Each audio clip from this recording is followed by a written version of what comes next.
Halo semua, kembali lagi dengan saya Siska Vidya Lucia Ginting.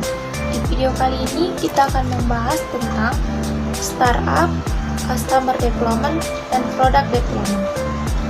Yang pertama kita akan membahas tentang startup. Apa itu startup? Startup adalah sebuah istilah yang merujuk pada suatu bisnis atau perusahaan rintisan. Perusahaan rintisan merupakan perusahaan yang baru beroperasi dan masih berada pada fase pengembangan untuk menemukan pasar dan mengembangkan produk.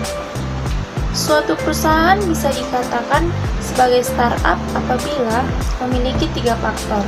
Yang pertama yaitu founder atau pendiri, investor atau pemberi, dana, serta produk atau layanan.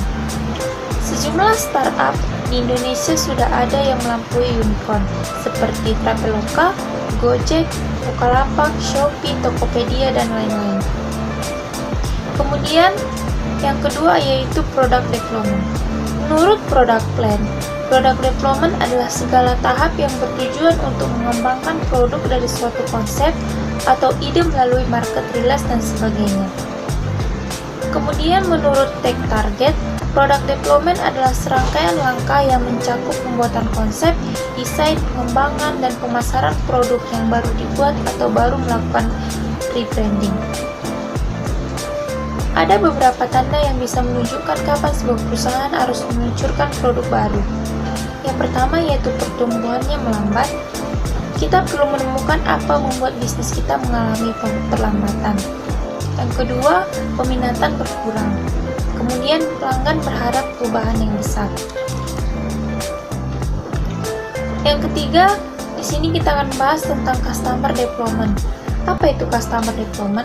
Customer development adalah proses yang berkelanjutan. Perusahaan harus terus menguji produk agar dapat memperoleh pelanggan baru dan mengubah mereka menjadi pelanggan setia. Jadi, dari penjelasan di atas bisa dikatakan bahwa pengembangan pelanggan adalah proses yang digunakan untuk menemukan, menguji tentang pelanggan, dan memvalidasi asumsi kebutuhan. Terdapat 4 langkah utama dalam proses pengembangan pelanggan.